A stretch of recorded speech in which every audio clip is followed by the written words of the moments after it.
Number 19 y is equal to root x plus 1 by root x હોય તો દ્વિતીય વિકલન મેળવો d square y upon dx square પછી ખબર પડે છે કે દ્વિતીય વિકલન માંગ્યું છે. તો સૌથી પહેલા તો આને સ્ટાર્ટ કરતા પહેલા આપણે આ રૂટ જે છે તમે કીધું છે ને કે રૂટ આપે તો તમારે એને શું કરવાનું તો કે ઘાતવાળા ફોર્મમાં લખવાનું. તેને ઘાતવાળા ફોર્મમાં કન્વર્ટ કરીએ છીએ એટલે કે y is equal to x ની 1/2 પાવર અને પ્લસ 1 upon x અને એની કેટલી પાવર તો કે 1/2 પાવર. તો પહેલા તો આપણે ઘાતને પાવર ફોર્મમાં બતાવી દીધી, ઘાત રૂટને ઘાત સ્વરૂપમાં બતાવી દીધું આપણે. હવે શું કરીશું તો આ જે છે એને છંછેડવાની જરૂર નથી, પણ આ જે x ની ઘાત છેદમાં હોય તો આપણે એવું શીખેલા છે કે એને ક્યારે છેદમાં નહીં રાખવાની. ક્યાં લઈ જવાની એને ઉપર લઈ જવાની. તો ઉપર લઈ જઈએ તો y is equal to x any 1/2 plus 1 ની જોડે ઉપર જતી રહેશે એટલે કે 1 ગુણ્યા x અને એની થશે -1/2. બરાબર. તો ઘાત શું થઈ ગઈ પ્લસમાંથી માઈનસ થઈ ગઈ ને ઉપર જતી રહી. અને હવે આટલું લખ્યા પછી હવે હું વિકલનનું સ્ટાર્ટ કરું છું dy upon dx વિકલન સ્ટાર્ટ કર્યું.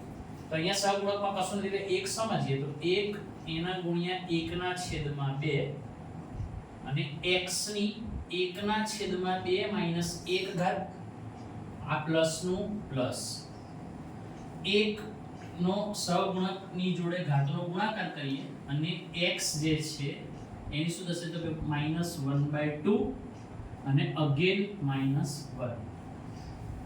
બરાબર. ચલો હવે એને સોલ્વ તો dy upon dx is equal to 1/2 નો ગુણાકાર 1 જોડે કરશો એટલે a નું એ જ રહેવાનું છે 1/2 x.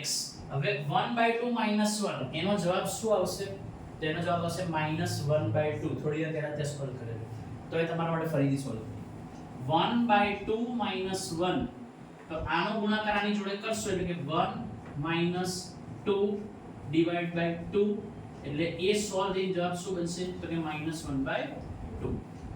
અહીં મૂકી દઈએ છે તો x ની ઘાત થશે -1/2 પ્લસ પ્લસ અને માઈનસ નો કરે અહીંયા એલર્ટ રહેવાનું. +1 છે -1/2 છે પ્લસ અને માઈનસ નો ગુણાકાર શું થશે માઈનસ થશે -1/2 અને x ની હવે પાછું આને ત્યાં સોલ્વ કરીને બતાવું છું તો -1/2 -1 એવું છે તો આને અહીંયા ગુણાકાર કરશો એટલે કે -1 -2 ડિવાઇડ બાય 2 એટલે કે -3 અને ડિવાઇડ બાય 2 તો તમારો આ જવાબ બનશે.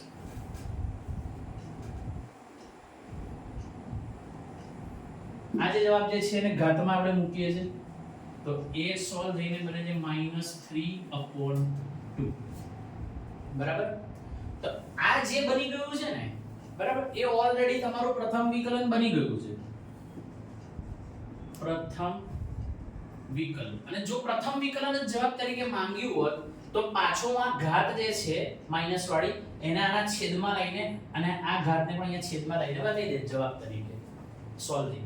પણ તમને પ્રથમ વિકલન નથી માંગ્યું. તમે ધ્યાનથી જુઓ તમને હજી દ્વિતીય વિકલન પર જવાનું કીધું છે તો આને આમને આમ રાખીને જ આગળ વધારી દેવાનું. બરાબર છે. તો અહીંથી દ્વિતીય વિકલન સ્ટાર્ટ કરીએ છીએ. દ્વિતીય વિકલન માટે રેડ પેન યુઝ કરીએ.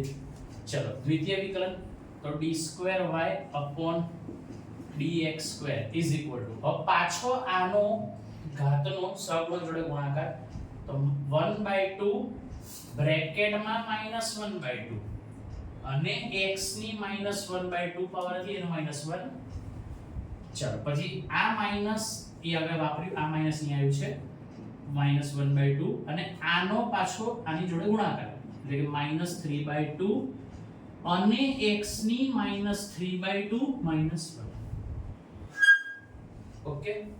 હવે આગળ તો d2y upon dx2 is equal to જો પ્લસ અને માઈનસ નો ગુણાકાર એટલે શું થશે 1 1 ઝા 1 2 2 ઝા 4 પ્લસ અને માઈનસ નો ગુણાકાર છે એટલે માઈનસ થશે x. હવે આ જે વિગત જે છે ને -1/2 -1 એ સોલ્વ કરવાની છે અને એનો ઘાત લખવાની છે. તો ઓલરેડી મેં સોલ્વ કરેલી છે જો ત્યાં રહી -1/2 -1 આની જો દેખાય સોલ્વ કરેલી. તેનો જવાબ આવે છે -3/2 સીધો અહીંયા મૂકી દઉં છું -3/2 પછી માઈનસ હવે માઈનસ અને માઈનસ નો ગુણાકાર પ્લસ થાય એટલે પ્લસ માં કન્વર્ટ કરી લઈએ છે. માઈનસ ને માઈનસ નો ગુણાકાર પ્લસ 3 એકા 3 2 દુની 4 અને x. હવે પાછું આ જે છે x ની ઘાત મૂકવાની છે એને ત્યાં જઈને સોલ્વ કરીએ છે તો આવી જશે કે -3/2 - 1 આ જે છે ને ઘાત એને સોલ્વ કરીએ છે તો આનો ગુણાકાર અહીં જોડે કરવો પડશે એટલે કે -3 -2 ડિવાઇડ બાય 2 એટલે કે શું થશે -5/2. તો આ સોલ્વ થઈ ગયું અને એને અહીંયા ઘાત સ્વરૂપે બતાવીએ છે -5/2. બરાબર. તો આ જે હાલ જે બન્યું છે એ બની ગયું છે તમારું દ્વિતીય વિકલન. એ જ જવાબ છે, દ્વિતીય વિકલન જ જવાબ છે. પણ અહીંયા તમારે આ ઘાતને ક્યારે માઈનસમાં નહીં રાખવાની એવું આપણે જાણીએ છીએ. જવાબમાં ઘાત ક્યારે માઈનસમાં નહીં રાખવાની તો છેદમાં લેવાની. તો આટલી ઘાત x ની સાથે આના છેદમાં લેવાની છે અને આટલી x ની સાથેની આ ઘાત આના છેદમાં લેવાની છે.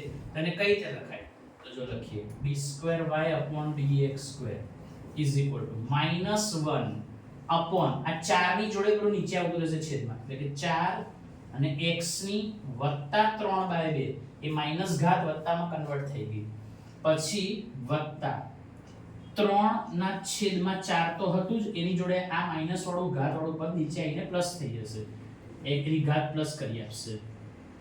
બરાબર છે. તો હવે આ જે છે એ તમારો જવાબ આવી ગયો. વિકલન તો આ બી હતું દ્વિતીય વિકલન પણ એને ઓર સારી રીતે આ રીતે લખાય અને આ તમારો જવાબ છે. તો પાછળ જવાબ ચેક કરો જોઈએ